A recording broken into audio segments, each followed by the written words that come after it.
আসসালামু আলাইকুম প্রিয় দর্শক, অন্য মঞ্চের আলাপ চাইতায় আপনাদের সকলকে আমন্ত্রণ জানাচ্ছি।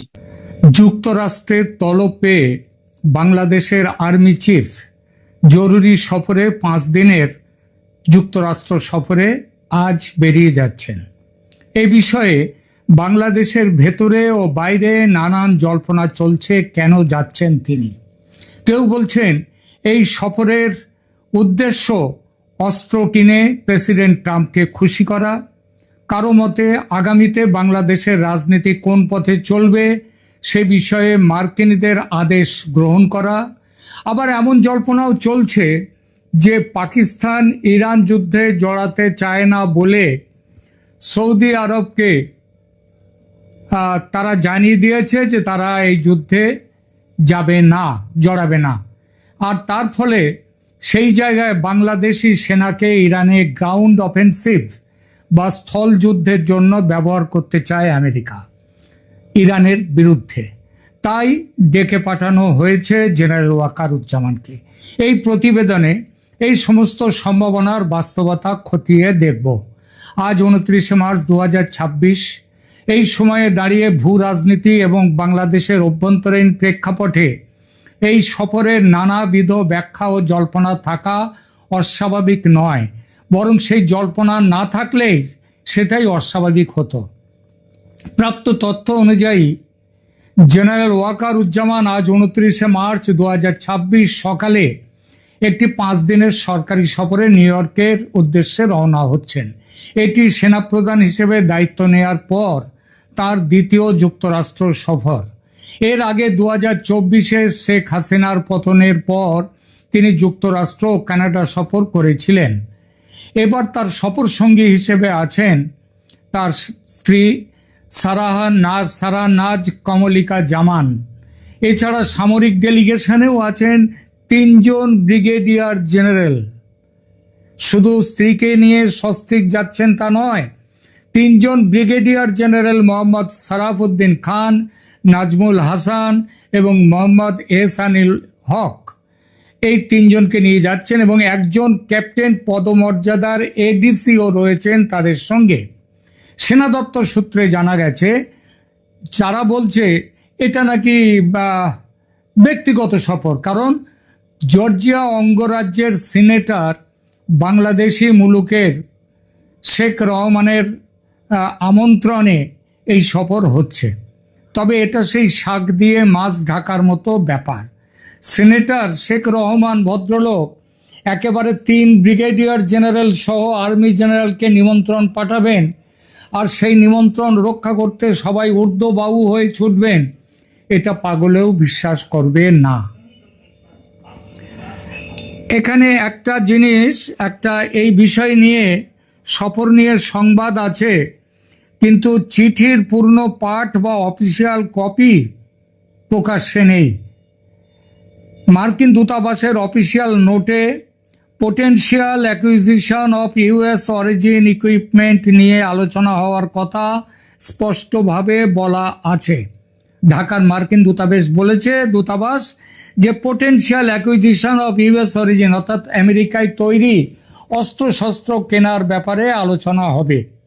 এছাড়া অফিসিয়াল নোটে আরও বলা আছে ইন্টার অপারেবিলিটি, মানে পারস্পরিক বোঝাপড়া, তাদের অপারেশন করা, তারপর operability, capabilities, shared security interest, exercise, disaster response এবং সাপোর্ট, এই সব কথা আছে। ট্রাম্পকে খুশি করা ধরনের কোনো ভাষা সেখানে নেই, কিন্তু অর্থাৎ সফরের পুরো ব্যাপারটাই রহস্যের চাদরে ঢাকা। শুধু বাংলাদেশের সেনা সূত্রে যা জানা যাচ্ছে, আমেরিকার ডাক এসেছে বটে, তবে কে চিঠি দিল, কবে চিঠি দিল, চিঠিতে কি আছে সে সম্পর্কে সবার মুখে একেবারে কুলুপাঁটা। আর মাছ ঢাকতে শাক হিসেবে রাখা হয়েছে ওই এক বাংলাদেশি মূলের সেনেটরের চিঠি, শেখ রহমানের চিঠি। এবার আসি, তিনি জর্জিয়ার ওই অঙ্গরাজ্যের, তিনি হচ্ছেন সেনেটর। এবার আসি মার্কিন দূতাবাসের অফিসিয়াল নোটে যা বলা হয়েছে সেই বিষয়ে এবং বাজারে সফরের কারণ হিসেবে যেসব খবর ভেসে বেড়াচ্ছে সেই আলোচনায় এবার আসে। প্রথমে দেখা যাক প্রেসিডেন্ট ট্রাম্পকে খুশি করতে অস্ত্র ক্রয় ও প্রতিরক্ষা চুক্তির বিষয়টি। যুক্তরাষ্ট্রে বর্তমান প্রেসিডেন্ট ডোনাল্ড ট্রাম্পের প্রশাসন ক্ষমতায় 2024 ষড়যন্ত্রমূলক অভ্যুত্থানের মূল চিত্রনাট্যকার ও পরিচালক ছিল এই মার্কিন যুক্তরাষ্ট্র এবং তাদের ডিপ স্টেট। মোহাম্মদ ইউনূস আমেরিকার প্রোডাক্ট। ইউনূসের 1.5 বছরে বাংলাদেশ কার্যত আমেরিকার উপনিবেশ হয়ে উঠেছিল। তারপর বাংলাদেশে গত ফেব্রুয়ারিতে অনুষ্ঠিত নির্বাচনে তারেক রহমানের নেতৃত্বাধীন বিএনপি সরকার ক্ষমতায় এলো। এটা আমেরিকার অভিপ্রেত ছিল না, তারা চেয়েছিল আরও বশংবদ হবে জামাতকে। এই খবর দিয়েছে আমরা নেই, এটা দিয়েছে স্বয়ং ওয়াশিংটন পোস্ট। মৌলবাদী ও জঙ্গিদের নিয়ে আমেরিকার খেলা করা এবং ঘর করার একটা পুরনো ইতিহাস আছে। এই যে ওসামা বিন লাদেন, তার তাকেও কিন্তু প্রতিপালন করেছিল আমেরিকা। তারেক রহমান নির্বিঘ্নে দেশে ফিরেছেন ও বিপুল বিজয় নিয়ে ক্ষমতায় বসেছেন। এর পেছনে আছে শোনা যায় ভারতের ইঞ্জিনিয়ারিং ফলে এটা হয়েছে। কথাটা কে স্বীকার করেছেন? এটা বাইরের, এটা বাংলাদেশের সবাই জানে। আর এটা স্বীকার করেছেন স্বয়ং তুলসী গ্যাবার্ড, আমেরিকার গোয়েন্দা বিভাগের যিনি সর্বাধিনায়িকা। এই পরিস্থিতিতে আমেরিকা ড্যামেজ কন্ট্রোলে নেমেছে তারেক সরকারের সঙ্গে সম্পর্কের রসায়নটা ঠিক করে নিতে, অর্থাৎ সেনাপ্রধানকে ডেকে। যে কোনো নতুন সরকার যখন ক্ষমতায় আসে, বিশেষ করে ডোনাল্ড ট্রাম্পের মতো আমেরিকা ফার্স্ট নীতিতে বিশ্বাসী কোনো নেতার সঙ্গে সম্পর্ক দৃঢ় করতে হলে তাদের অর্থনৈতিক ও সামরিক সুবিধা দিতে হবে এবং সেই সব লেনদেন একটি বড় প্রভাবশালী শক্তি হিসেবে কাজ করে। কার বিরুদ্ধে যুদ্ধের প্রস্তুতি নিতে চাইছে বাংলাদেশ, সেটা গবেষণার বিষয়। কারণ তার 3.5 দিকেই হচ্ছে ভারত, একটুখানি অংশে রয়েছে বঙ্গোপসাগর, আর সামান্য কিছুটা অংশ রয়েছে মায়ানমার। তো ভারতের সঙ্গে তাহলে টক্কর দেবে। এখন ভারতের সঙ্গে পাঞ্জা লড়তে গেলে যে প্রস্তুতির দরকার, যে সামরিক সরঞ্জামের দরকার, সেটা করবার সামর্থ্য এবং অবস্থানগত সুবিধা বাংলাদেশের আদৌ আছে কিনা সেটা ভেবে তবে বাংলাদেশের এগোনো উচিত ছিল। বঙ্গবন্ধু এটা বলেছিলেন বলেই তিনি বলেছিলেন আমাদের এত সেনাবাহিনী রাখার কি দরকার, সেনাবাহিনীর চারদিকে তো আমাদের ভারত, সুতরাং ভারতই তো আমাদেরকে স্বাধীন করে দিয়েছে। তাহলে সেনাবাহিনীর উপর ওই জন্য তিনি জোর দেননি। তবে সেটা অন্য প্রসঙ্গ, কথায় কথায় চলে এলো, আপাতত সে প্রসঙ্গটা রেখে দিই।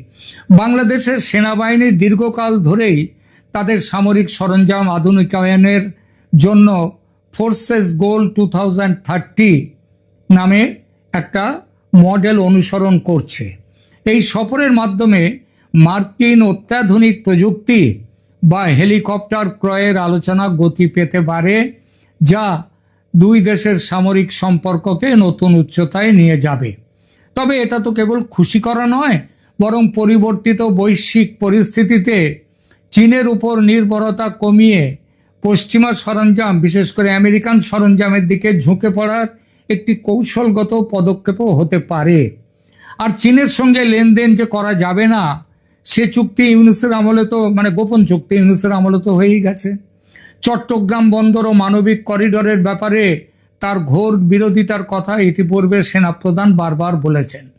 এখন জানা যাচ্ছে বিএনপি, জামাত সবাই এই ব্যাপারে সবুজ সংকেত দিয়েছে নির্বাচনের আগেই, সেই ডিসেম্বর জানুয়ারিতে যখন শুরু হচ্ছে আলোচনা। একমাত্র প্রকাশ্য বিরোধিতা ছিল সেনাপ্রধানের। এবার সেই বিরোধিতা একেবারেই চলে যাবে বলে আমেরিকা ডেকেছে। সবাই এখন বাংলাদেশের ক্ষমতার যতগুলো শীর্ষ কেন্দ্র আছে তারা সবই এখন এক গোয়ালের গরু হবে, সরকার, বিরোধী, সেনা সবাই। এবার আসি বাংলাদেশের আগামীর রাজনীতির গতিপথ নিয়ে মার্কিনিরা কি আদেশ দেবে জেনারেল জামানকে, সেই আলোচনায়।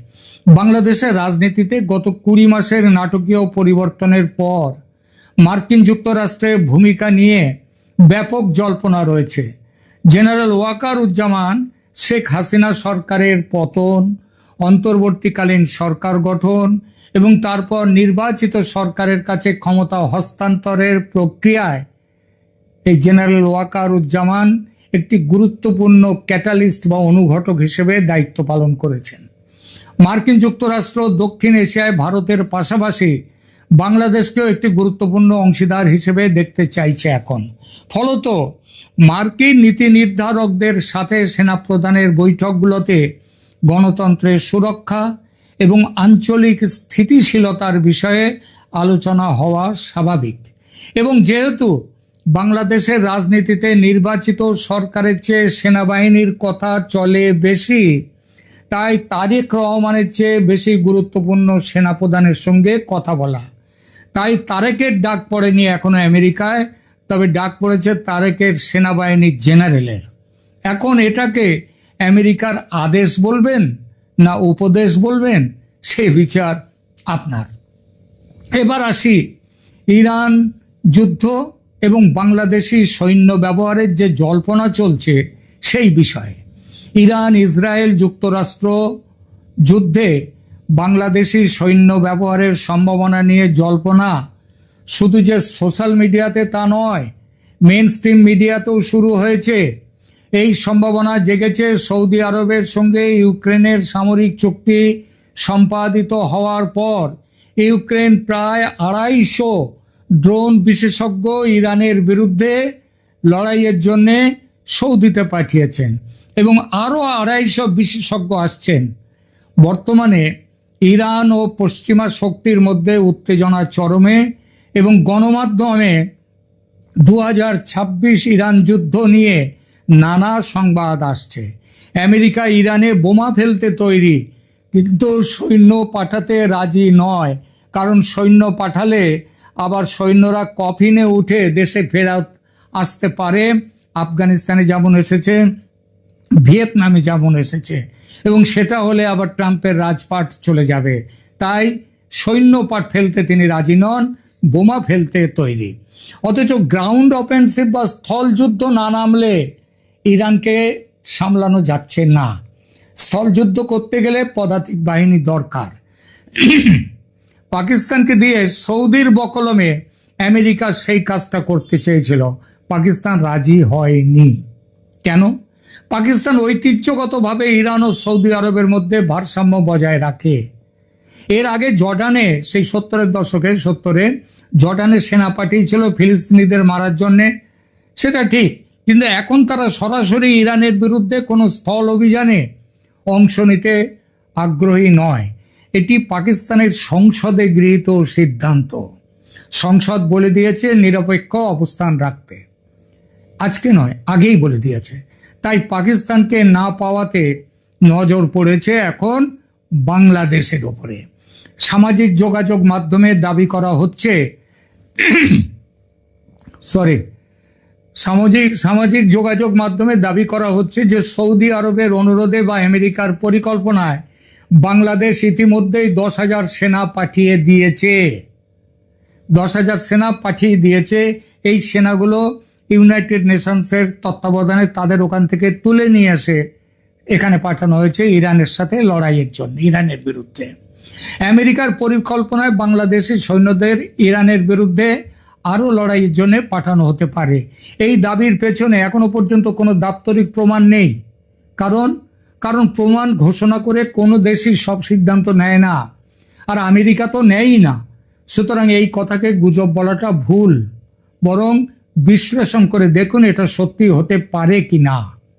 বাস্তব চিত্র হলো বাংলাদেশ বিশ্বের অন্যতম শীর্ষ শান্তি রক্ষাকারী সৈন্য প্রেরক দেশ। বাংলাদেশের সংবিধান এবং সামরিক নীতি যা বলে, কেবল জাতিসংঘের ম্যান্ডেট ছাড়া অন্য কোনো দেশের অধীনে সরাসরি যুদ্ধে লিপ্ত হওয়ার নজির নেই। তবে নজির না থাকা মানে নতুন নজির যে হবে না, কে বলবে সে কথা? ট্রাম্প সাহেব তো নজির তৈরির মাস্টার, গুরুদেব। বাংলাদেশ থেকে 10,000 সৈন্য ইরানে পাঠানো হচ্ছে, এই শীর্ষক খবরগুলো বেশ কিছু মেইন স্ট্রিম খবর মিডিয়াতেও এসেছে। এই খবরগুলো শুধু সামাজিক মাধ্যমে আসেনি। সুতরাং এটা জল্পনা এমন রায় দেওয়ার আগে ভালো করে ভাববেন। পরিশেষে বলি, সেনাপ্রধান জেনারেল ওয়াকার উজ্জামানের এই সফরটি কেবল সামরিক নয়, বরং এটি একটি ভূ রাজনৈতিক সংকেত। বাংলাদেশের নতুন সরকারের সাথে ট্রাম্প প্রশাসনের সম্পর্কের ভিত মজবুত করা, বাংলাদেশকে আরও বা আমেরিকার উপনিবেশ তৈরি করা এবং ইরান যুদ্ধের ফলে উদ্ভূত বৈশ্বিক জ্বালানি ও নিরাপত্তা সংকট নিরসনে বাংলাদেশের সৈন্য শক্তি ব্যবহার নিয়ে আলোচনার উদ্দেশ্যই যদি জেনারেল সাহেবের সদলে মার্কিন সফরের মূল উদ্দেশ্য হয়, কেউ অবাক হবেন না। অর্থাৎ তিনি গেছেন সদলে 3 জন ব্রিগেডিয়ার জেনারেলকে নিয়ে, একজন এডিসি নিয়ে, এটা আমেরিকার সাথে এই সব কথা বলবার জন্যে। যদিও অস্ত্র কেনা বা রাজনৈতিক সংলাপে অংশগ্রহণ করা সাধারণ কূটনৈতিক প্রক্রিয়ার অংশ হলেও ইরান যুদ্ধে বাংলাদেশি সৈন্য মোতায়েন করার মতো বড় ধরনের কোনো সিদ্ধান্ত জাতীয় সংসদের অনুমোদন ছাড়া নেওয়া সম্ভব নয়। তবে মনে রাখতে হবে, রাষ্ট্রটির নাম বাংলাদেশ। এখানে সামরিক অভ্যুত্থান, নির্বাচিত সরকারের জোর করে অপসারণ করা বিদেশি শক্তির মদতে, আর সেনাবাহিনীর সেই ষড়যন্ত্রে তাতে লিপ্ত থাকা, এটা তো সেনাবাহিনীর পক্ষে বায়া হাত কা খেল। সুতরাং যদি শীঘ্রই দেখেন যে ইরানের বিরুদ্ধে লড়তে নামছে বাংলাদেশের সেনা, অবাক হবেন না। সেনাবাহিনীতে কি আবার অস্থিরতা দেখা দিচ্ছে? ক্ষোভ দানা বেঁধে উঠছে। খবর পেলাম ক্যান্টনমেন্টে নাকি বিভিন্ন লিফলেট বিলি হচ্ছে। এই অস্থিরতার প্রেক্ষিতে বিদেশে বসে ডক্টর ইউনূস আবার নতুন করে কি ষড়যন্ত্র করছে? আজকে এই দুটি বিষয় নিয়েই আলোচনা করব, শেষ পর্যন্ত সাথে থাকবেন। আপনারা জানেন যে সেনাবাহিনীতে অস্থিরতা, ক্ষোভ এগুলো অনেকদিন ধরেই একটু একটু করে দানা বাঁধছে এবং এর মূল কারণ হলো যে সেনাবাহিনীতে প্রায় 24 জন মেধাবী সামরিক অফিসার যারা কারেন্টলি সার্ভিং এবং কয়েকজন অবসরপ্রাপ্ত, তাদের বিরুদ্ধে অন্যায়ভাবে আইসিটিতে মামলা করা হয়েছে। যে মামলার না আছে ভিত্তি, না তা আইসিটিতে বিচার হবার মতো কিছু। এই নিয়ে যখন সেনাবাহিনীতে ক্ষোভ এবং ঠিক তখনই আমরা সম্প্রতি খেয়াল করেছি গত সোমবার এবং বুধবার রাতে 2 জন সাবেক উচ্চ পদস্থ সেনা কর্মকর্তা, লেফটেন্যান্ট জেনারেল অবসরপ্রাপ্ত মাসুদ উদ্দিন চৌধুরী এবং লেফটেন্যান্ট জেনারেল অবসরপ্রাপ্ত শেখ মামুন খালেদকে গ্রেপ্তার করা হয়েছে। এই গ্রেপ্তারে আমি আগেও বলেছি, যেহেতু তাদের অনেক ফলোয়ার রয়েছে এবং তাদের জাতীয় এবং ইন্টারন্যাশনাল অনেক কানেকশন আছে, তো ন্যাচারালি তাদের এই গ্রেপ্তারটা একটা নেগেটিভ ইম্প্যাক্ট ফেলেছে। এবং খবর পেলাম যে ক্যান্টনমেন্টে রাজনৈতিক উদ্দেশ্য হাসিলের লক্ষ্যে মেধাবী অফিসারদের হয়রানি বন্ধ করার দাবিতে লিফলেট বিলি করা হচ্ছে। কে বা কারা এই লিফলেটগুলো বিলি করেছে সেটি এখনো না জানা গেলেও বোঝাই যাচ্ছে সেনাবাহিনীর সেই ক্ষুব্ধ অংশটাই এই কাজটি করেছে, যারা এই আর্মি অফিসারদের এভাবে হ্যারাস করা অন্যায়ভাবে এবং টার্গেটেড বেছে বেছে মেধাবী কর্মকর্তাদেরই হ্যারাস করা হচ্ছে এবং তাদের বিরুদ্ধে যে অভিযোগ আনা হয়েছে সেগুলো সবই মিথ্যে, বানোয়াট এবং স্রেফ হয়রানি করার জন্য। ক্যান্টনমেন্টে যখন অস্থিরতা, যখন লিফলেট বিলি হচ্ছে, তখন আমরা জানি যে সদ্য বিদায়ী প্রধান উপদেষ্টা ডক্টর ইউনূস তিনি তার গার্লফ্রেন্ড লামিয়া মোর্শেদকে নিয়ে জাপান গিয়েছে। এবং জাপান তিনি যে কারণেই যাক, জাপানের একটা অন্যতম কারণ ছিল তিনি শিনজো আবে, জাপানের সাবেক প্রধানমন্ত্রী, তার স্ত্রী আকিয়ে আবের সাথে দেখা করেন। শিনজো আবের কথা আপনাদের মনে আছে, তিনি 2022 সালে 8ই জুলাই নির্বাচনী প্রচারণাকালে গুলিবিদ্ধ হয়ে মারা যান এবং যে তাকে গুলি করে তাকে গ্রেপ্তার করা হয়েছে। এবং সে বলেছে যে শিনজো আবের একটি ধর্মীয় গোষ্ঠীর সাথে সম্পৃক্ততা ছিল, এই জন্য গুলি করেছে। শিনজো আবে 2 দফায় জাপানের প্রধানমন্ত্রী ছিলেন, 2006 সেপ্টেম্বর থেকে 2007 সেপ্টেম্বর এবং 2012 থেকে 2020 সাল পর্যন্ত, এবং তিনি longest serving Japanese prime minister. এবং তার অ্যাবেনোমিক্স, তার অর্থনীতিতে যে ভূমিকা, তিনি জাপানের অর্থনীতিতে যে অবদান রেখেছিলেন সেজন্য তাকে শ্রদ্ধার সাথে স্মরণ করা হয় এবং তার স্ত্রীকে মানুষ ফার্স্ট লেডি হিসেবেই জানে। এই আকিয়ে আবের সাথে দেখা করে ডক্টর ইউনূস তার সেই রাষ্ট্রপতি হবার খায়েশ ব্যক্ত করেছেন। তিনি অনুরোধ করেছেন যে আকিয়ে আবে যেন বাংলাদেশের প্রধানমন্ত্রী তারেক রহমানকে ফোন করে অনুরোধ করেন যে ডক্টর ইউনূসকে যেন রাষ্ট্রপতি বানানো হয়। আকিয়ে আবে তারেক রহমানকে ফোন করেছিলেন এবং তারেক রহমান স্বভাবতই আকিয়ে আবের সাথে কথা বলেছেন, কিন্তু আকিয়ে আবেকে এক্স্যাক্টলি কি বলেছেন সেটি জানা যায়নি। বিএনপির সূত্রে যতটুকু জেনেছি যে ডক্টর ইউনূসকে রাষ্ট্রপতি বানানোর মতো ভুল কিংবা এ ধরনের কোনো ঝুঁকি নেবার ইচ্ছে বিএনপির নেই। বিএনপি খুব ক্লিয়ারলি বলেছে যে এই রাষ্ট্রপতি নির্বাচন নিয়ে আওয়ামী লীগ যে ভুলগুলো অতীতে করেছে তা থেকে শিক্ষা নিয়ে বিএনপি ওই পথে আর হাঁটবে না। বিএনপি খুব ভালো করেই জানে যে ডক্টর ইউনূসকে রাষ্ট্রপতি বানালে তাদের সরকারের অস্তিত্ব নিয়েও মাঝে মধ্যে টান পড়তে পারে এবং এ কারণে বিএনপি বর্তমান যিনি রাষ্ট্রপতি রয়েছেন, যদিও তিনি আওয়ামী লীগ আমলের নির্বাচিত রাষ্ট্রপতি শাহাবুদ্দিন চুপ্পু, তাকেই তারা কিছুদিন কন্টিনিউ করবে, হয়তো 1 বছর চুপ্পুকে রেখে তারপর তারা তাদের নিজেদের পছন্দের কাউকে রাষ্ট্রপতি বানাবেন। That is the current plan.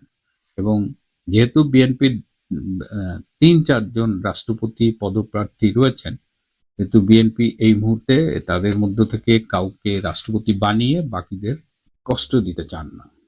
তো এই অবস্থায় ডক্টর ইউনূস যে শুধু আকিয়ে আবেকে দিয়ে তারেক রহমানকে ফোন করেছেন তা না, আরো 2 জন প্রভাবশালী বিশ্বের 2 জন ফোন করেছিল তারেক রহমানকে এবং ইউনূস চেষ্টা করে যাচ্ছে। ইউনূস এতটাই নির্লজ্জ, সে চেষ্টা করে যাচ্ছে যে করেই হোক তার রাষ্ট্রপতি হতে হবে। এদিকে ডক্টর ইউনূসের জাপান সফরের সময় তার সফর সঙ্গী লামিয়া মোর্শেদ, যিনি এসডিজির মুখ্য সমন্বয়ক ছিলেন, ইউনূস যাওয়ার আগে এই লামিয়া মোর্শেদ, ঢাকা বিশ্ববিদ্যালয়ের সাবেক ভিসি ডক্টর নিয়াজ আহমেদ এবং আরেকজন সাবেক সচিব সেলিম উদ্দিন 3 জনকে রাষ্ট্রদূত বানানোর প্রক্রিয়া শুরু করে গিয়েছিলেন। কিন্তু বর্তমানে তারেক রহমানের সরকার এই 3 জনের রাষ্ট্রদূত হবার প্রক্রিয়াটাকে বাতিল করে দেন। এছাড়াও আরো 5টি দেশ থেকে রাষ্ট্রদূতদের বাংলাদেশে ফিরিয়ে আনা হচ্ছে। অর্থাৎ ইউনূসের কুফা লেগেই গেছে। যখন এই রাষ্ট্রদূতদের ফিরিয়ে আনা হচ্ছে কিংবা লামিয়া, নিয়াজ আহমেদের, সেলিম উদ্দিনের মতো লোকেরা নতুন করে রাষ্ট্রদূত হতে পারছেন না, তখন আরো একটি দুঃসংবাদ বাংলাদেশে রয়েছে যে বাংলাদেশে এখন শিশুদের টিকা দেওয়ার যে প্রোগ্রামটা ছিল, যে ইপিআই প্রোগ্রাম, যেটা পৃথিবীর মধ্যে one of the successful programs, এই ইপিআই ইমিউনাইজেশন রিলেটেড, বাংলাদেশে সেই টিকাদান কর্মসূচি ঝুঁকির মুখে পড়েছে এবং এই মার্চ মাসে 21 জন শিশু হামে আক্রান্ত হয়ে মারা গেছে। এবং এই টিকাদানের টিকা সাপ্লাই যেমন একদিকে সমস্যা, সময় মতো টিকা সরবরাহ করা যাচ্ছে না, আর একদিকে হলো এই টিকার বিরুদ্ধে এক শ্রেণীর ধর্মীয় মোল্লারা সোচ্চার হয়েছে। সুতরাং এটি বর্তমানে জনস্বাস্থ্যের প্রতি হুমকি হিসেবে দেখা দিয়েছে। এর পাশাপাশি নানান রকমের খবর আমরা পাচ্ছি, তার মধ্যে একটা উল্লেখযোগ্য হলো যে সাবেক ছাত্র সমন্বয়ক, যেসব তরুণী ছাত্রী সমন্বয়ক ছিল, তাদের একের পর এক সেক্স স্ক্যান্ডাল ছড়িয়ে পড়ছে, তাদের ভিডিও একের পর এক ইন্টারনেটে ছড়িয়ে পড়ছে।